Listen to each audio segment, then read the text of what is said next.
Audio Jungle.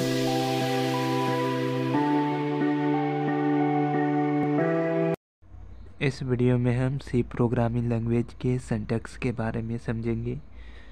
तो ये हमारा सी प्रोग्रामिंग लैंग्वेज का सिंटैक्स है और यहाँ पर हमने पहले से प्रोग्रामिंग लिख कर रखा है ताकि हमें समझने में आसानी हो। यहाँ पर फर्स्ट में आपको दिख रहा है ये हमारा हेडर फाइल है और हमेशा हेडर फाइल को यहाँ पर लिखते हैं। हमने यहाँ पर एक हेडर फाइल का नाम लिया है stdio.h हेडर फाइल का नाम है और ये जो है हम हैच इंक्लूड और ये डबल चिन्ह है, इसके अंदर हमने हेडर फाइल का नाम दिया है। तो ये वाला पार्ट हमेशा लिखते हैं और जो हेडर फाइल का नाम इन्हीं कोष्ठ के बीच हम लिखते हैं। और यहाँ पर हमने मेन फंक्शन दिया है और यहाँ पर हम रिटर्न टाइप, ये हमारा ये वाला पार्ट है, ये रिटर्न टाइप है और ये मेन फंक्शन का नाम और ये हमारा मेन फंक्शन का बॉडी है।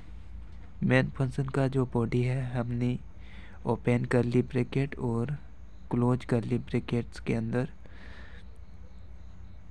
बंद किया है और यहाँ पर ये हमारा बॉडी पार्ट है और हम जो कुछ भी कोड लिखेंगे इसी बॉडी के अंदर लिखेंगे, यानी मेन फंक्शन के बॉडी के अंदर।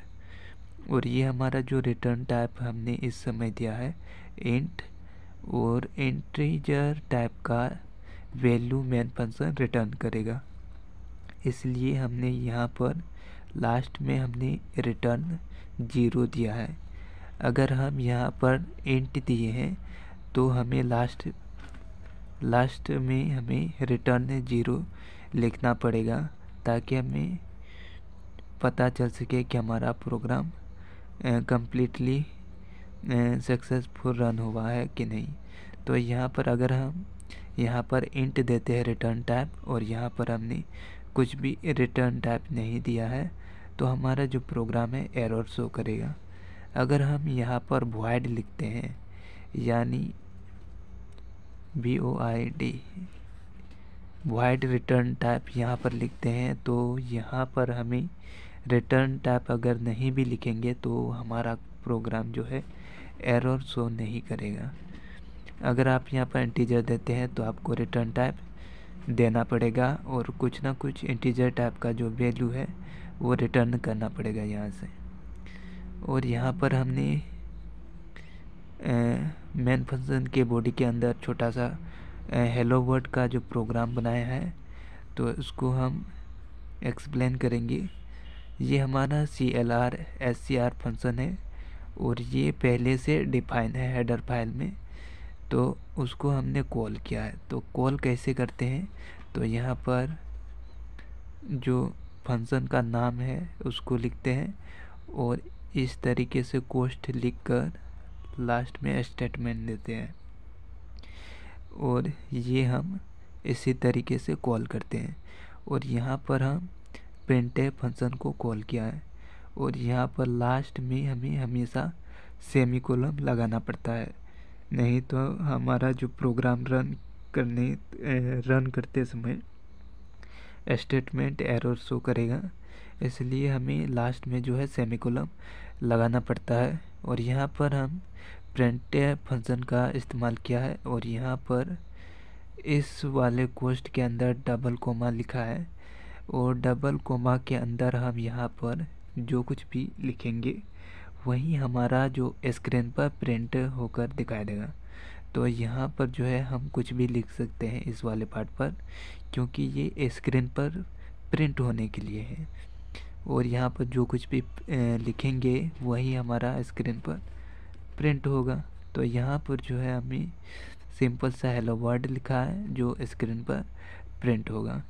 तो हमने यहाँ पर हेलो वर्ड एक वर्ड को हमने पास किया है, यानी मैसेज है, और इसके बाद यहाँ पर हम गेट फंक्शन को कॉल किया है। इसका काम है जो कीबोर्ड से जब हम कीबोर्ड प्रेस करेंगे तब हमारा जो कैरेक्टर्स रहेगा उसको कैच कर लेगा इसके बाद कैच करने के बाद इसका काम ख़त्म हो जाता है। इसके बाद हमारा कंट्रोल अगला स्टेटमेंट के लिए जाता है रन करने के लिए।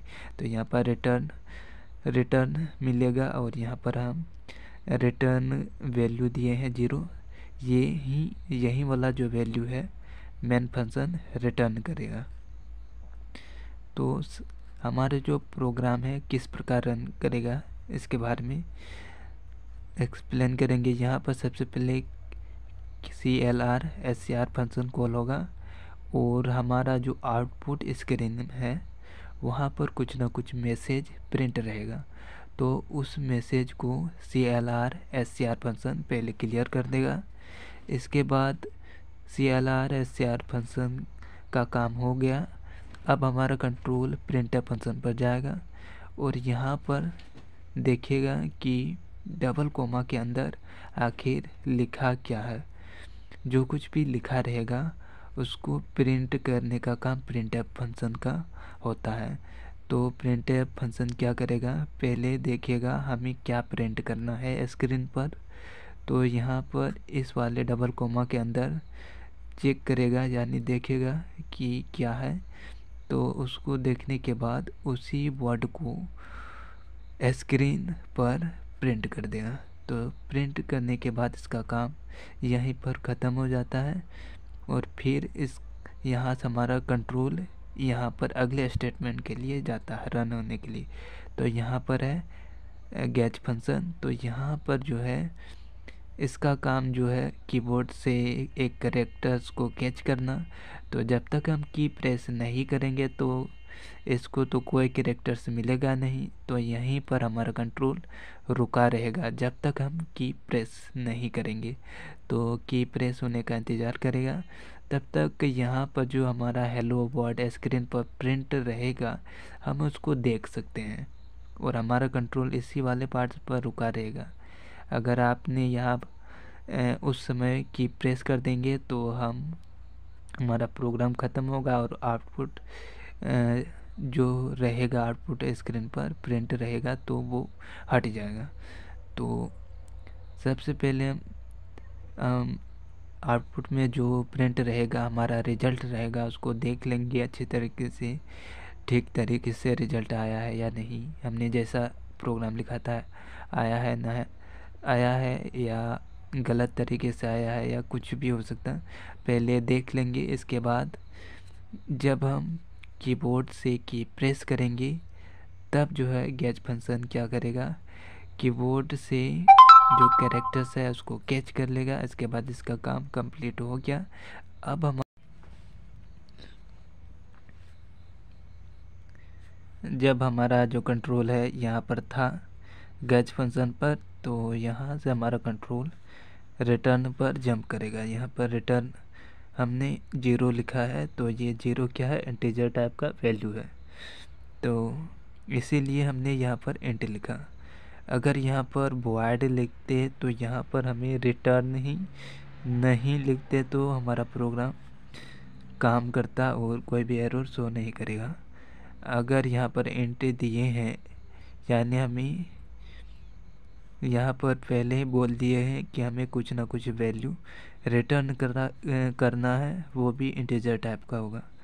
तो यहाँ पर पहले ही बोल दिए हैं तो यहाँ पर हमें रिटर्न करना पड़ेगा, नहीं तो कंपाइलर कहेगा कि आपने तो कहा था कि कुछ रिटर्न करना है लेकिन आपने यहाँ पर कुछ रिटर्न नहीं किया, इसलिए आपको एरर शो कराएगा। तो यहाँ पर जब आप इंट देते हैं तो यहाँ पर आपको रिटर्न करना पड़ेगा। तो आप सिंपल रिटर्न और यहाँ पर 0 रिटर्न कर दीजिए तो आपका प्रोग्राम बिल्कुल काम करेगा, यानी कोई भी एरर शो नहीं करेगा। तो यहीं तक का हमारा वीडियो था।